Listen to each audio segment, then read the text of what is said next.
Baik, Assalamualaikum warahmatullahi wabarakatuh.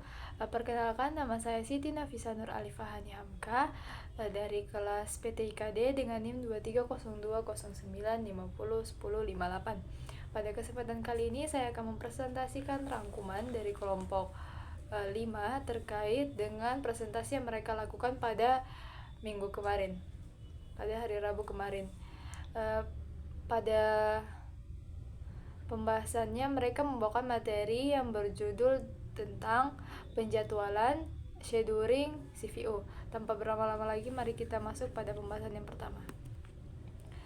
Jadi, penjadwalan CVO scheduling adalah pengaturan proses-proses yang ada dalam CVO.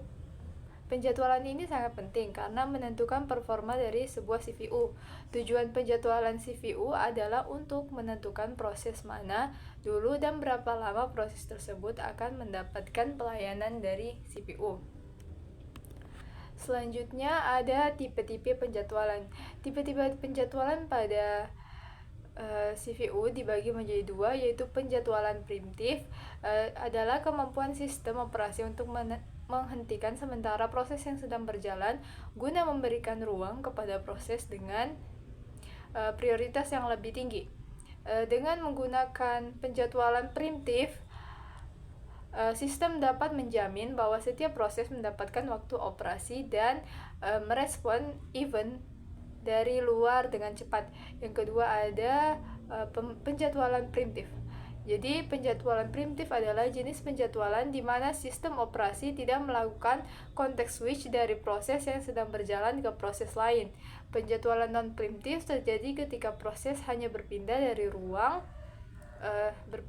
dari running state ke waiting state atau dihentikan sepenuhnya. Yang selanjutnya ada algoritma penjadwalan. Jadi, algoritma penjadwalan pada CPU menyangkut menentukan proses-proses yang ada dalam ready queue yang akan dialokasikan pada CPU. Adapun terdapat algoritma-algoritma pada penjadwalan CPU dibagi menjadi 4. Yang pertama ada FCS atau First Come First Served Scheduling, yaitu proses pertama yang meminta CPU akan dilayani terlebih dahulu. Bersifat non-preemptif, artinya CPU tetap dialokasikan pada proses tersebut sampai proses berhenti atau meminta IEO. Yang kedua ada SJF atau Shorter Job First Scheduler, yaitu proses dengan CPU burst terkecil dilayani terlebih dahulu. Terdapat dua skema, non-preemptif di mana CPU tidak dapat ditunda sampai CPU burst selesai, dan preemptif di mana proses baru dapat menggantikan proses yang sedang dieksekusi jika CPU burst lebih pendek. Yang ketiga ada priority scheduling. Proses dengan prioritas tertinggi dilayani terlebih dahulu. Jika beberapa proses memiliki prioritas yang sama, digunakan FCS. Terdiri dari skema preemptif dan non-preemptif. Dan yang terakhir ada round robin scheduling, yaitu setiap proses diberikan waktu CPU sesuai dengan waktu kuantum. Bersifat preemptif, proses akan ditunda setelah waktu kuantum habis dan dimasukkan kembali ke ready queue. Jika CPU burst lebih kecil dari waktu kuantum, proses melepaskan CPU setelah selesai bekerja. Jika lebih besar, proses akan dihentikan sementara dan kembali ke ready queue. Selanjutnya ada metrik kinerja. Jadi apa itu metrik kinerja? Metrik kinerja adalah ukuran atau parameter yang digunakan untuk mengevaluasi kinerja sistem, jaringan, atau layanan. Metrik kinerja digunakan untuk memantau, menganalisis, dan memperbaiki kinerja sistem secara keseluruhan, serta untuk mengidentifikasikan area-area di mana peningkatan dapat dilakukan. Metrik kinerja dibagi menjadi 8 jenis, yaitu yang pertama ada respon time atau waktu respon, waktu yang dibutuhkan oleh suatu sistem untuk merespon permintaan pengguna, termasuk waktu pemrosesan, tunggu, dan transmisi. Yang kedua ada throughput atau kapasitas, jumlah data atau permintaan yang berhasil diproses oleh sistem dalam satu periode waktu, diukur dalam bit per detik, transaksi per detik atau permintaan per detik. Yang ketiga ada utilization atau utilisasi. Presentasi waktu di mana sumber daya sistem digunakan secara aktif menunjukkan efisiensi penggunaan sumber daya seperti CPU, memori, atau jaringan. Yang keempat ada availability atau ketersediaan. Presentasi waktu di mana sistem atau layanan tersedia untuk untuk digunakan tanpa gangguan atau downtime. Yang kelima ada network performance atau kinerja jaringan. Jadi metrik yang mencakup latensi atau delay, throughput, jitter, dan kehilangan paket untuk mengevaluasikan kinerja jaringan. Yang keenam ada database performance atau kinerja basis data. Metrik yang meliputi waktu respon query, throughput transaksi, tingkat konsisten data, dan penggunaan sumber daya database. Yang ketujuh ada application performance atau kerja aplikasi. Matriks yang mengevaluasi kinerja aplikasi berdasarkan waktu respon, jumlah pengguna dilayani, dan waktu pemrosesan. Dan yang terakhir ada quality of service QoS atau kualitas pada layanan. Metrik yang mengevaluasikan kualitas layanan sistem atau jaringan, termasuk latensi, throughput, dan ketersediaan. Pembahasan selanjutnya adalah preemption. Jadi preemption merupakan proses perhentian dan penggantian proses yang sedang berjalan dengan proses yang lebih penting. Preemption digunakan untuk mengelola prioritas antara beberapa proses yang sedang berjalan. Adapun aspek-aspek yang perlu diperhatikan dalam preemption dibagi menjadi 5. Yang pertama adalah perhentian proses. Preemption akan menghentikan proses yang sedang berjalan untuk memberikan ruang kepada proses yang lebih penting. Tujuannya adalah untuk mengelola prioritas antara beberapa proses yang sedang berjalan. Yang kedua ada penggantian proses. Setelah proses yang sedang berjalan dihentikan, proses yang lebih penting dan dijalankan dengan prioritas lebih tinggi. Hal ini membantu sistem mengelola beban CPU dan mengoptimalkan penggunaan sumber daya. Yang ketiga ada pengaturan prioritas. Preemption mengatur prioritas antara beberapa proses yang sedang berjalan. Proses dengan prioritas tinggi akan dijalankan lebih cepat dan lebih banyak dibandingkan dengan proses yang prioritasnya lebih rendah. Yang keempat ada kebijakan preemption. Preemption dapat dikonfigurasi sesuai kebutuhan. Misalnya dapat dikonfigurasi untuk menghentikan proses saat penggunaan beban CPU yang tinggi atau saat menggunakan waktu yang lama. Yang kelima dan yang terakhir adalah pengaruh terhadap kerja. Jadi preemption dapat mempengaruhi kinerja suatu sistem.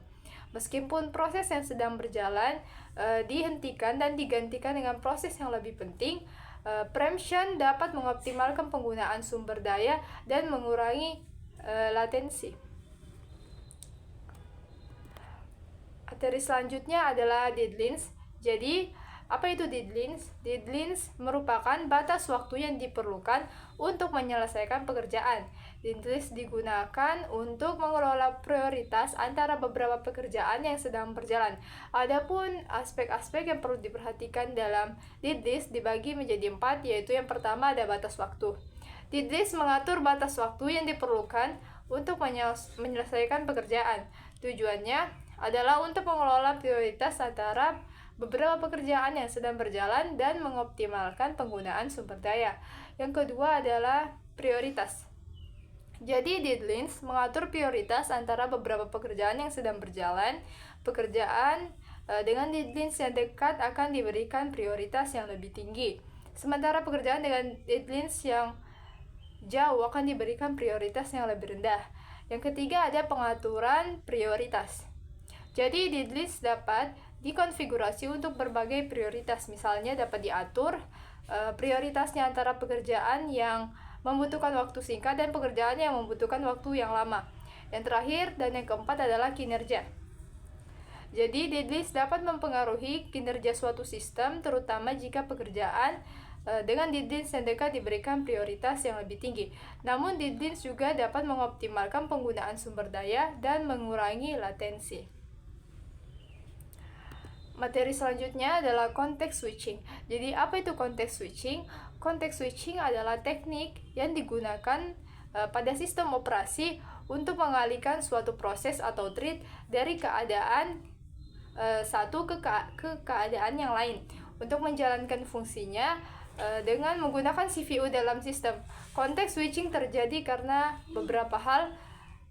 Di sini saya memaparkan dua hal, yaitu yang pertama ada alasan karena multitasking. Dalam environment multitasking, saat beberapa proses membutuhkan CPU, context switching dapat terjadi. Context switching dapat dipicu oleh proses yang tidak berjalan, seperti menunggu I/O atau operasi sinkronisasi selesai.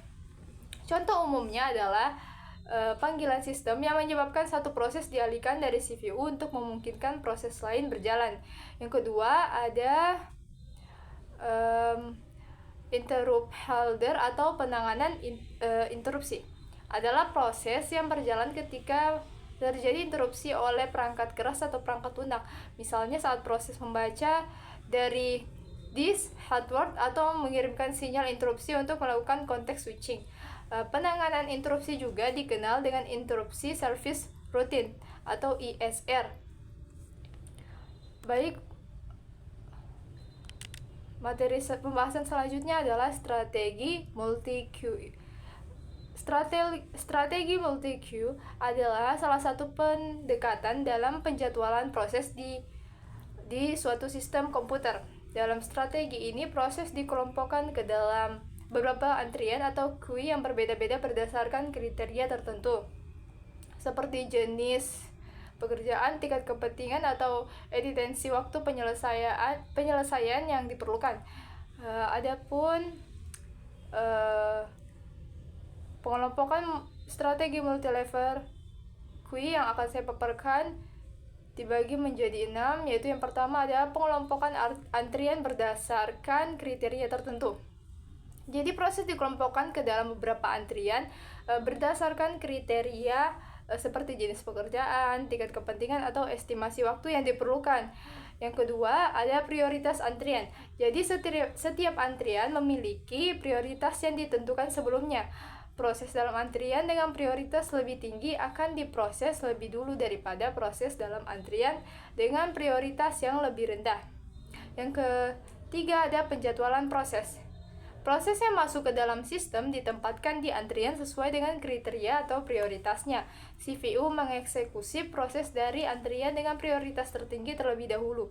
Jika ada proses baru dengan prioritas yang lebih tinggi, CPU akan lebih beralih untuk mengakses proses baru tersebut. Yang keempat ada transisi antara antrian. Jadi, transisi antara antrian terjadi berdasarkan aturan yang telah ditetapkan sebelumnya.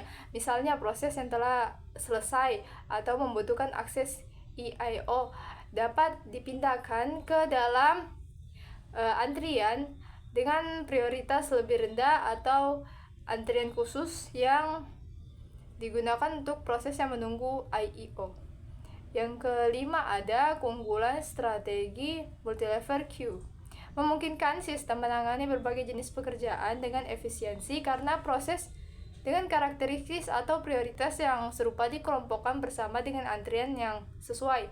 Ini memungkinkan penjadwalan yang lebih fleksibel dan adaptif terhadap kebutuhan sistem dari pengguna. Yang terakhir dan yang keenam adalah skala kinerja yang lebih baik. Jadi, strategi multilevel queue meningkatkan kinerja sistem secara keseluruhan dengan mengelompokkan proses berdasarkan prioritas atau karakteristik tertentu. Ini memungkinkan peningkatan efisiensi dan responsivitas sistem terhadap permintaan dari pengguna. Baik, itu saja pemaparan materi saya terhadap presentasi kelompok 5 dengan materi yang berjudul penjadwalan scheduling CPU. Jika ada kekurangan mohon dimaafkan. Wassalamualaikum warahmatullahi wabarakatuh.